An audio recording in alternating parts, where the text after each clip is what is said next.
So right చూసుకోవచ్చు ఇక్కడ ఏదైతే మొన్న జరిగిన భారీ వర్షానికి ఆ వరద ఉధృతికి ఏదైతే రోడ్డు డబల్ లేయర్ వేసిన రోడ్డు కూడా కొట్టుకుపోయిన విజువల్స్ మనం చూసుకోవచ్చు. చూడండి ఏదైతే ఆ వరదకి అటు రోడ్డు కూడా ఆగలేదంటే ఎంత భారీ ఎత్తున వరదలు వచ్చాయో మనం ఊహించుకోవచ్చు. మనం ఊహకే వదిలేస్తున్నాం. ఎందుకంటే ఈ రోడ్డు ఎంత స్ట్రాంగ్ వేస్తారో ఆ రోడ్డు కొట్టుకుపోయింది. అండ్ దాంతోపాటు అక్కడ చూసుకోవచ్చు మట్టి కొంచెం కూడా మట్టి కనిపించట్లేదు. అంతా కింద లోపల వరకు అంత బండలే కనిపిస్తున్నాయి తప్ప ఇక్కడ మట్టి ఎక్కడ కనిపించట్లేదు. సో అటు ఇటు ఏది చూసుకుంటే ఆ రోజు వరద ఈ పెట్రోల్ బంక్ ఏదైతే ఉందో ఆ పెట్రోల్ బంక్ మొత్తం లెవెల్లో పోయిందని చెప్పేసి గ్రామస్తులు చెప్తా ఉన్నారు. సో అటు ముందు టెంపుల్ కానీ ఆ స్కూల్ కానీ అక్కడ ఊర్లో వరకు కూడా నీళ్ళు వచ్చాయని చెప్పేసి ఇక్కడ గ్రామస్తులు చెప్తా ఉన్నారు. సో ఇక్కడ చూస్తుంటే లైవ్లో మాత్రం అంటే చూడడానికే భయంకరంగా ఉంది. ఎందుకంటే ఆ రోజు లైవ్లో గ్రామస్తుల పరిస్థితి ఎట్లా ఉందో మనం ఊహించుకోవచ్చు, ఎంత భయపడ్డా ఉంటారో. సో ఇలాంటి పరిస్థితి గతంలో ఎప్పుడు జరగలేదు. గత 4-5 సంవత్సరాలుగా మాకు ఎప్పుడు ఇలాంటి పరిస్థితి రాలేదు.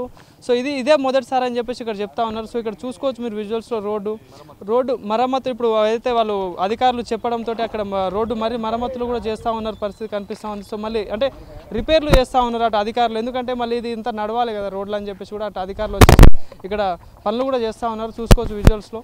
కారణంగా ఎప్పుడైనా జరిగింది అసలు? ఎప్పుడు లేదండి. గత 50 సంవత్సరాల నుంచి ఫస్ట్ సారి రావడం మాకు జరిగింది. ఆ ఇంట్లో వాళ్ళు కూడా చాలా మంది కొట్టబోయిన జరిగింది.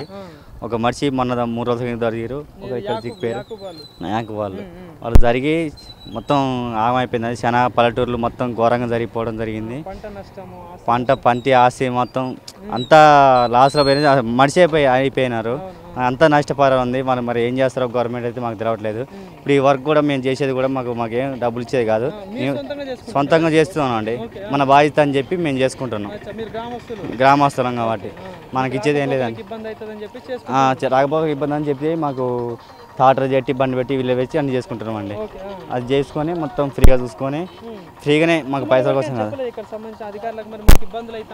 చెప్తున్నామండి. ఎవరు పట్టించుకోవట్లేదు. మొన్న రేవంత్ రెడ్డి సార్ గారు వచ్చారు, వాళ్ళు కూడా ఏం చెప్పలేదు. వచ్చారు వెళ్ళిపోయారు అమ్మటే అన్ని చూసుకొని వెళ్ళిపోయారు.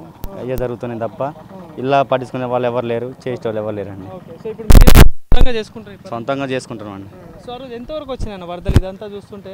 పెట్రోల్ బంక్ సగం మొత్తం మునిగిపోయిందండి. పెట్రోల్ బంక్ సగం మునిగిపోయింది. మాకు జేసీపీలు డోజర్లు మొత్తం మా బండ్లు కూడా కొట్టపోయినాయి. అయినా కానీ ఎంతో బాధపడ్డాం. ఏం చేస్తాం, కాకపోతే మళ్ళీ ఖర్చు అవుతుంది. ఇప్పుడు దగ్గర అందరికీ 5-6 లక్షలు లాస్ అండి బండ్లు కొట్టపోయిన చేసి అన్ని ఇబ్బంది పరంగా మొత్తం జరుగుతుందండి. ఇది ఇంకోసారి ఇట్లే మళ్ళీ ఇంకా జరుగుతాయి సిచ్యువేషన్లా ముందుసారి అన్న గవర్నమెంట్ ఏమైనా పట్టించుకోవాలని మేము ఆశిస్తున్నాం అండి. ముందుగా చర్యలు తీసుకొని ఇంకోసారి జరగకుండా ఇలాంటి గవర్నమెంట్ ఏమైనా పట్టించుకుంటామని ఇంతవరకు కోరుతున్నాం, అంతే ఆశిస్తున్నాం అంతే. ఇంకా సో చూశారు కదా, ఇదైతే చూసుకుంటే ఇక్కడ గ్రామస్తులు కూడా ఏం చెప్తున్నారు అంటే అధికారులు ఎవరు పట్టించుకోవట్లేదు. ఎందుకంటే ఆస్తి నష్టం కానీ వాళ్ళ ప్రాణ నష్టాలు అయితే చాలా జరిగాయి. ఇంత జరిగినా కూడా మరమ్మతులు అయితే చేస్తలేరు. సో దీనికి సంబంధించి మేమే చేసుకుంటున్నాం, మాకు ఇబ్బంది అవుతా ఉంది, మాకు అటు ఇటు పోవడానికి ఇబ్బంది అవుతా ఉందని చెప్పేసి గ్రామస్తులు కూడా వాళ్ళే చేసుకున్న పరిస్థితి మనం చూసుకోవచ్చు. అది చూసుకుంటే అటు ఆ చెట్లు మొత్తం మునిగిపోయి ఆ రాళ్ళంతా కొట్టుకొచ్చి రోడ్ల మీద పడి రోడ్లంతా పలిగిపోయి రోడ్ల మొత్తం పోయిన పరిస్థితి అయితే కనిపిస్తుంది. సో అధికారులు ఎవరు కూడా ఇక్కడ దీన్ని మరమ్మతులు అయితే స్టార్ట్ చేయలేదు. సో అందుకే మాకు ఇబ్బంది కలుగుతుందని మేమే పనులు చేసుకుంటున్నాం, ఎవరిని అడగడానికి పోవట్లేదు అని చెప్పేసి ఇక్కడ గ్రామస్తులు చెప్తున్న పరిస్థితి కనిపిస్తుంది.